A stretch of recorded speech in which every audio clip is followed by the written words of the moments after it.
Welcome to the Explainer. Today, we're running a high-level developer briefing to help you completely master the command interface and the configuration architecture of the Gemini CLI. If you've been working with agentic CLI tools, you already know that efficiency is literally everything.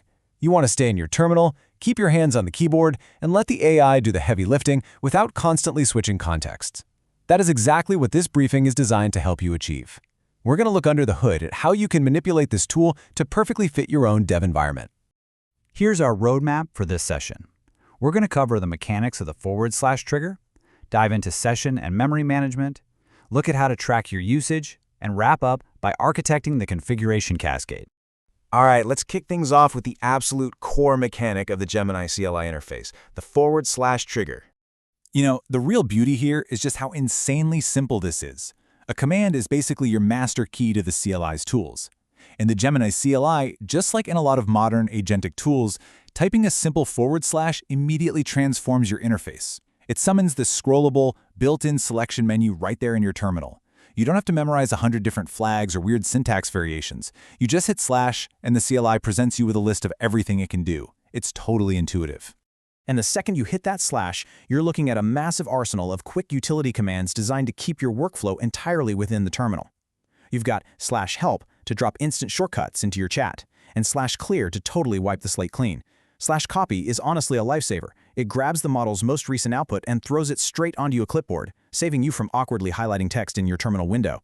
/docs just pops open your browser right to the documentation. But what's really powerful is something like the /directory command. Say you're working in a front-end repo, but you need the AI to understand the context of your entirely separate back-end folder. You just use /directory to pull it into your current workspace, and boom, Gemini understands both. Oh, and because we're developers, of course, there is a /theme command. You can switch to Atom1 or stick to the default to perfectly match your aesthetic. Moving right along, let's talk about managing your actual chat state and, more importantly, the agent's context. Have you ever tried to save your progress and just got slapped with a wall of red text? If you pull up the menu and try to run the /chat save command without any arguments, you're going to hit this exact error, missing tag. It can be super frustrating if you don't know what it's asking for. But the CLI is just asking for a name. It needs to know what to actually call the checkpoint you're trying to create. So here's how you bypass that. First, type /chat to open the session subcommands. Select save, and this is the critical part, add a tag argument before you hit enter. For example, you might type initial project setup. When you execute that, you safely checkpoint your conversation. Think of this literally like a save state in a video game.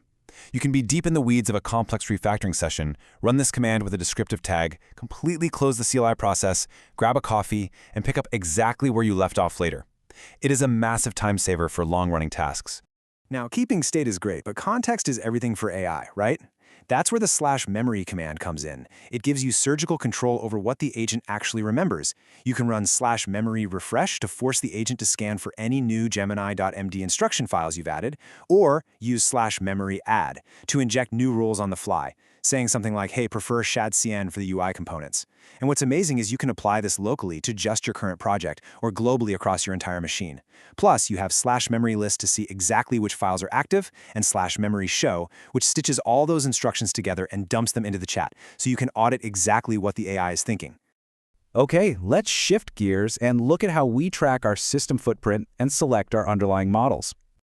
When you're running complex projects, you absolutely have to know your resource burn. Running the /stats command gives you this incredibly detailed output. It doesn't just give you some vague abstract number. It explicitly splits your token usage into prompts, the AI's internal thoughts, and the final output. On top of that, it categorizes the whole thing by the specific models you're utilizing. It's total transparency for your API footprint. And while you're monitoring those stats, you might realize, hey, I need a bit more horsepower for this logic. The /model command lets you pivot your AI engine right on the fly. By default, it's often set to auto, which tries to select the best fit for the task. But if you want to force it to use something heavier, you can select it right from the menu.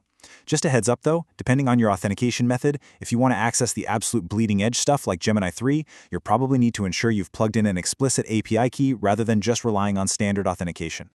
All right, for the final piece of this explainer, we are stepping back from everyday commands and looking at the configuration cascade, basically architecting how the CLI behaves at its core. This is where things get really cool. If you type /settings and hit enter, you get a massive list of toggles. But the real magic is at the bottom of the screen. By just hitting the tab key, you switch your configuration scope between user settings and workspace settings. User settings are your global defaults saved right in your home directory. If you change a setting here, like turning off the welcome banner, it's gone for good on every single project you ever open on that machine. But if you hit tab to switch to workspace settings, the CLI creates a local file right in your current project root. Any toggle you flip there applies exclusively to the project you are currently in. And that sets up the rules of precedence, which is this really elegant cascade effect. Your local workspace settings will absolutely, 100% of the time, override your global user settings. So if your global setting says show model info is true, but your local project says false, the CLI evaluates it as false for that specific project. It's super smart design. Oh, and these JSON config files, they only save the settings that actually deviate from the defaults, so they stay perfectly clean. And since they're just standard JSON files, if you know the key names, you can totally bypass the CLI and tweak them directly in your code editor.